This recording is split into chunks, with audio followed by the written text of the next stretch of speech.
Well, welcome. I hope you are having a fantastic day, and I'm really glad and appreciate that you took time out of it to join us here. Always try and make sure we give you some really good value to make sure it is worth you spending your valuable moments here with us. And today's going to be no exception. Today, we're going to be speaking with Marcia Jacobi about negotiating healing and care, giving voice to healthcare workers, and restoring humanity in the healthcare conversation. So, welcome, Marcia. I'm so glad you were able to make it here. Well, thank you. It was kind of by the skin of my teeth. I know that feeling. And for those of you who may not know her, Marcia is a force for connection, healing, transformation in the world of healthcare. And goodness knows we need that now more than ever. And Marcia's worked in healthcare since in the 1980s. She's the co-author of the best-selling series, If These Scrubs Could Talk. And she's a really fierce advocate for those who wear the scrubs, if you will. And she's on a mission to help combat burnout, to help build community, and at its core, to bring back dignity to the stories of the frontline workers. And through her movement and her book series, she's helping healthcare professionals feel seen, feel heard, and to be valued. So today's episode, we're going to be exploring the power of storytelling, the toll that the system takes on those within it, and how we can negotiate a healthier future for us all. So why don't we start, Marcia? What inspired you to launch the If These Scrubs Could Talk movement? Great title, by the way. I love it. Like, was there a particular You. moment or story that sparked the idea, or was it a tipping point? There was a particular moment because it didn't start out that way. We had written the book Nursing Homes, If These Scrubs Could Talk. Yeah. And If These Scrubs Could Talk was kind of an afterthought. Okay. But my colleagues and I, we had worked together in several different nursing homes. And you always, so many years, decades even, and you always hear people say, I should write a book. Yep. I should write a book. You can't make this stuff up. Yeah. And it's so true. And so one of my friends and I were talking one night just for hours, and it was always, oh, do you remember when? Yeah. And this character and that character. So we need to write the book. Let's just do it. Yeah. Very We cool. did it. I love it. And it's so needed because I mean, healthcare workers are experiencing unprecedented levels of burnout. So, Yes. can you speak to the sort of emotional and psychological toll that the system takes and how, storytelling or other strategies can help address that? Absolutely. And it was important to me, especially with this first book, to be very cognizant, very much speak to the exhaustion, the stress, the stuck between the rock and the hard place kind of thing that it is, but to also do that with an element of humor. Yeah. So, because that's part of healing too. Yeah. And is recognizing, perspective that this has it's the rules, the regulations, the insurance, the lawsuits, the doctors, the HIPAA, the all these things that we are subject to, Yeah. their opinions and how we should do our jobs. It can seem so daunting, but in the scheme of things, we really were here because we loved people. Yeah. We have the heart to care, and if we let those things grow too big in Yeah. our heads, Yeah. it paralyzes us. Yeah. And I think that's why storytelling is huge, because I don't think a lot of these books have ever really been written Yeah. because of fear of lawsuits, HIPAA, Yep. that sort of thing, Yeah. right? Yeah. But there are people who have done it. There are counselors or physicians that have written books, and they'll bring up a case study from somebody they actually took care of. You change enough of the details and you have, a very accurate reflection, but not Yeah. specific to a person. Well, it's embarrassing for me as a longtime lawyer as well that I mean, it's one of the things about the system that I think is quite broken is what we've become Yes. such a litigious society. And not to get political, but you look at the politics right now where you've got comedians and newscasters afraid to be able to speak the truth for fear of litigation. And the healthcare, certainly, that's constantly hanging over people's heads. Now, you've worked in healthcare, I think I mentioned the intern since like 1986. And how have Right. you seen the field evolve, particularly when it comes to how frontline workers are treated and valued? Wow, has it evolved? And it's like, ancient history when you go back to the 80s. Yeah, And stories are true. this was happening even, before I started. So there were things that that went on that would never happen today. And it's just antiquated so quickly. Yeah. So we had patients, we used restraints all the time. Wow. If a patient had, and I'm talking we as a nation Yeah. in nursing homes, use restraints all the time. So we had the posy vests, we had the mitts that we Wow. put mittens on their Yeah. hands, we had the spread eagle, tie to 4-point tie downs. We had the jerry chairs with the trays that they couldn't get out of. They couldn't wheel the jerry chairs. They were just stuck there. Yeah. But all of that, a lot of this act happened in 1987, the Ombudsman Reconciliation Act Mhm. of 1987. And in that, a lot of things had to change by a certain time. Yeah. So 1990 was really with nursing homes when a lot of changes happened. Yeah. And the restraints went away. And I actually have part of that. We have what OBRA did to nursing homes in 1990. And I have that in the book. That's Yeah. one of the pieces in the book. And honestly, there was some good things about it. We used to tie people down if they were just going to wander away from the building. Yeah. Or if they were going to get in somebody else's room Yeah. and the other resident didn't want that. So tie them down. Yeah. Crazy. Boy. And well, it's funny how as we go on, things from the past, although sometimes we're destined to repeat them. Now, the stories in If These Scrubs Could Talk are powerful. Is there one that you would care to share that maybe either moved you or surprised you? Oh, so many. These were just, we have, again, it's intended to be a lighthearted book. Yeah. It's got, cartoons, but it also has the story of when my facility burned Wow. and the south wing collapsed, and we evacuated all these patients, and it was real life. And then we had a hurricane story, which is honestly really worth reading. That's when Judy and Lori went down. I think it was Hurricane Rita, and it happened in Houston. And they were going down for one of their company's facilities that was receiving people from the facility in danger. Yeah. And there are so many things that you just don't think about unless you are experiencing them. And one of those things was these girls went down together. As they got closer to their destination, there were fewer and fewer businesses open. So they had to stop and get gas. The only food they could get was just old stuff at the gas station. Yeah, I know it well.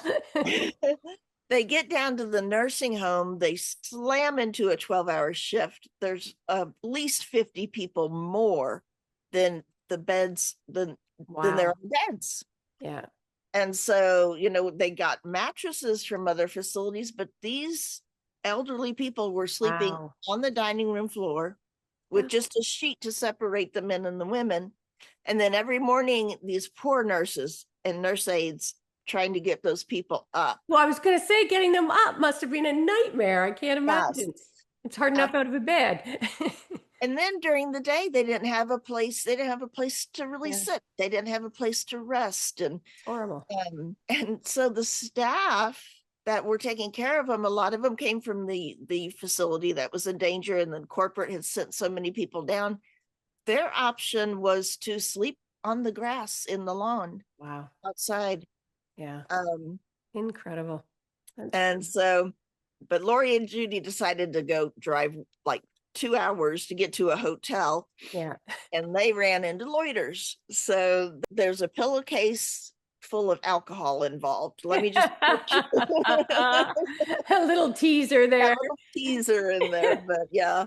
Now, in your view, how is I'd call it the culture of silence, if you will, in medicine, contributed, do you think, to the crisis that we're seeing today with healthcare workers' retention and morale? I think that it really has deeply affected the connection. And that's kind of what I want to change. Yeah, For one thing, I've always worked in very rural facilities. So in these rural places, it's small town. Everybody knows everybody. yeah, Mrs. Jones is going to come in and ask about her neighbor, Mr. yeah, Brown, yeah, because that's how we do in small yeah, towns. And that took a long time to educate the people that we can't. yeah. I'm sorry, you'll have to ask Mrs. Brown. Yeah. Yeah. But what I want to do is start a platform. So we've got our books, and the books are intended to be chicken soup for the soul style. So Yeah. we're not going to write them. We need people in the field to Yeah. submit stories just like they would, Yeah. and we will edit them to make sure that it's we'll put the patient's we'll come up with the patient's Yeah. name. We might change some details Sure. about things, but we will edit them. And then the author, whoever writes that piece, can decide if they want to use their real name Yeah. or a pen name. Yeah. And I want And to just take a moment for our listeners. I want to put a pin in that for you. If you're in the healthcare industry, have been in the healthcare industry, if you have a story that you think is deserving of being told, because as I say, that culture of silence has been such a big part of the problem for so long, we'll make sure to get you the information as well so that you can be submitting those stories in. Now, how do you see the art of negotiation playing a role in healthcare environments, Marcia, both for the patients and for the providers? well, ask me when I'm on the stand. Oh, I bet, yeah. I think that's what it might boil down to eventually. But and let me just add this one little piece. The idea with our platform is that it can almost be anonymous. Hmm. People can post things anonymously on the Facebook page and whatever. And, we're not going to allow hate speech or Yeah, bullying or pointing out a certain yeah, company. We're not interested in that. But we are interested in how people feel. yeah, And then the other thing is when we get to the point where we're doing group coaching or individual coaching with the ones who need it or want it, then they too can come to the group. Now they'll need to sign up with me and they'll have to prove a license number, and I have to check to verify that they're actually an LVN or they're actually a sure. CNA or whatever. But that's as far as it goes. And then into the group, they can be, Cindy Brown Yeah, or, yeah, Joe Blow or yeah, whatever they want to do.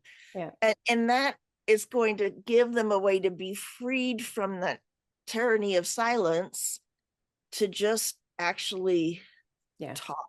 yeah, yeah. That's beautiful. So, And so, what advice would you give to healthcare workers who are maybe struggling to find their voice or advocate for their needs within the system? What's some practical advice our listeners can take away? well, I look at it like, especially those of us who have been through COVID, and really anything. There's so much stress out there. We were already stressed before COVID. Yeah, So I would consider you may not find it in the system. Now, there are some companies that do provide, counseling services and some that are more open to hear about opinions and things. But what I'm looking at is, for example, I compare it to military. So if we're at war, the whole country's at war. And yet the people that are boots on the ground in the line of fire, so to speak, they're experiencing that on a whole different level. yeah, So you take a battalion or a squad or whatever, and this happened with us in Wichita Falls, the Lost Battalion. We took care of some of those people. They may come back, say they come from Georgia, and you have a whole group of them. They may come back out of the group. There may only be one or two that are feeling the real PTSD, that are really having trouble getting back into the swing of things. and their comrades may be absorbing back into civilian life. Well, there's two here in Georgia, but there's another one in San Francisco. There's two more in New York City. There's some down in Colorado. There, if the people that are actually feeling the symptoms, not to take away from private counseling or any kind of therapy, that if that's necessary, medicate, we're not trying to take away from that. We're just trying to provide another venue for people who I'm going to use the word identify as wounded, Yeah. as dealing with anxiety, Yeah. that kind of thing. Yeah. And how do you think that, I call it feminine, the art of feminine negotiation. It's not actually gender based, but how do you think that so-called feminine traits like empathy, vulnerability, collaboration can maybe help reshape the future of healthcare? I think that this is very much, probably would strongly be a woman.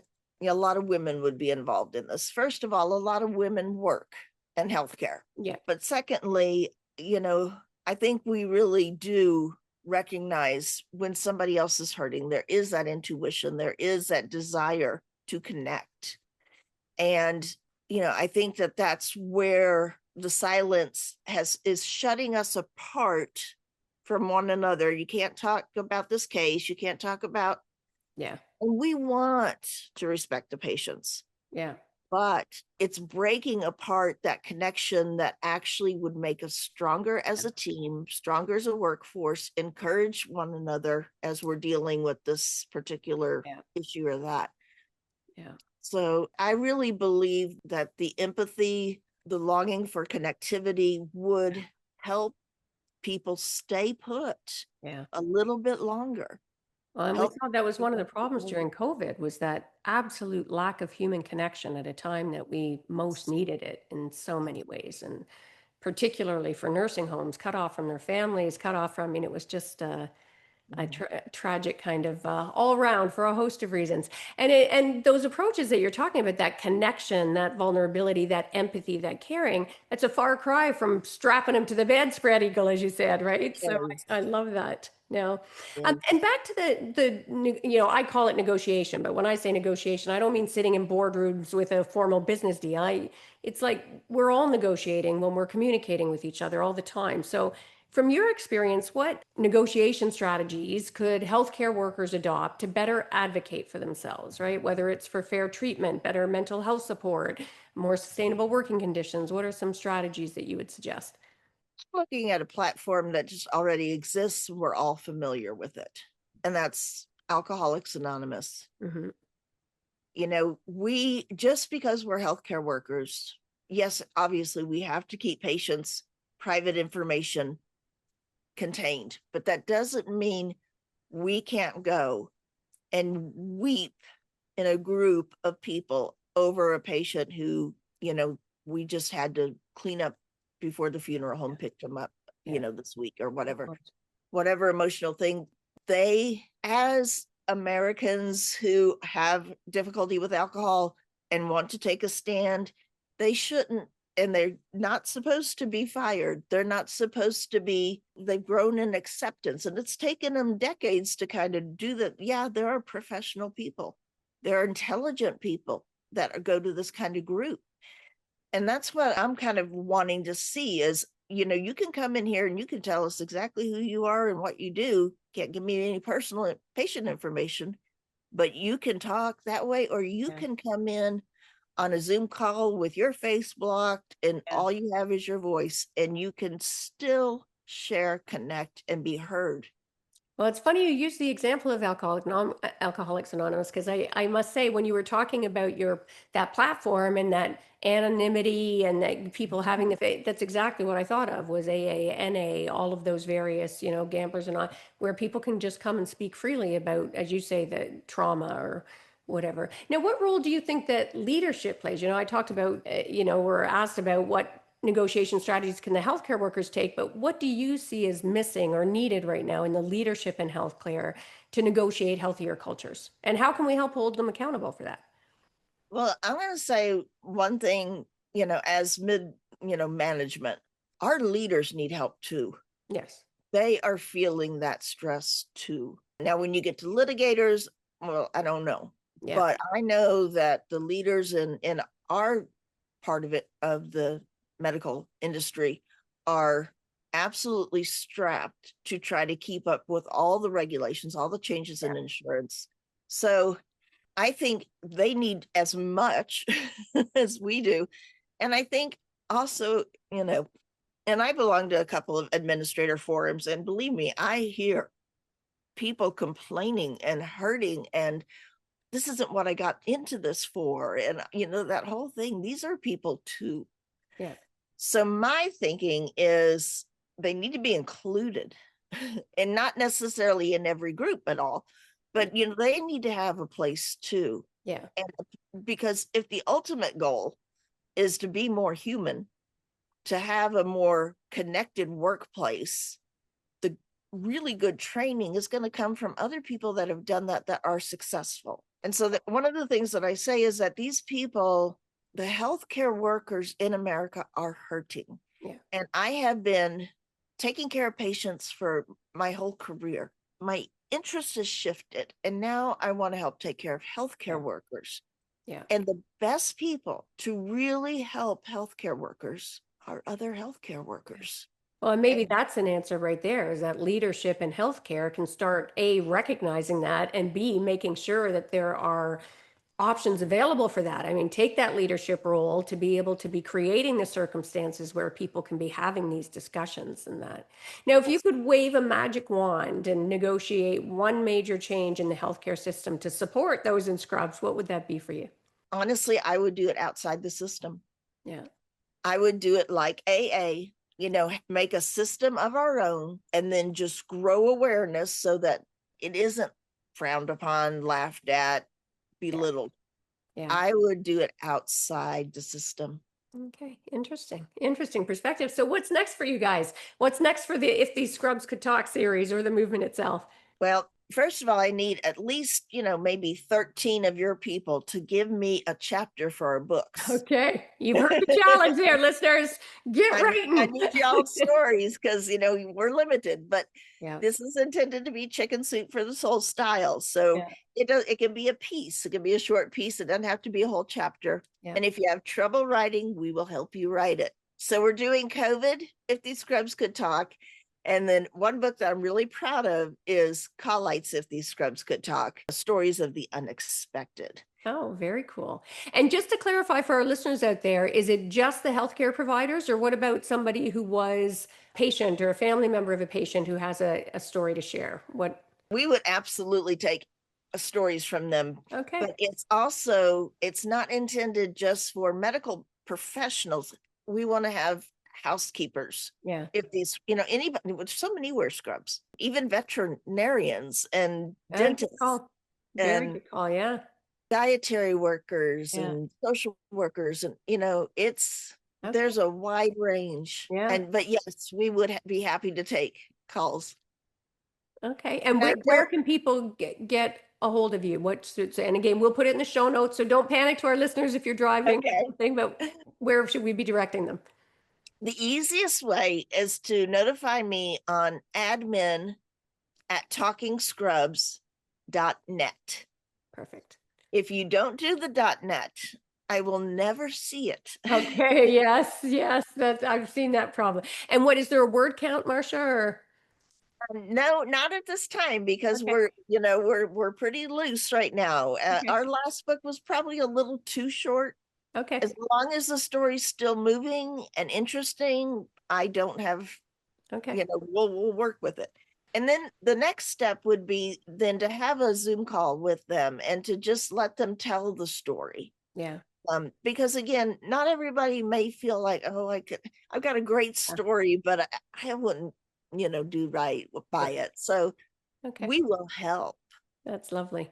So we will make sure to put that information in the show notes. So, and make sure to share that as well. If you maybe think about what in your life or people that you know who would really welcome the opportunity to contribute or to be able to get it off of their chest and get it down and out into the world.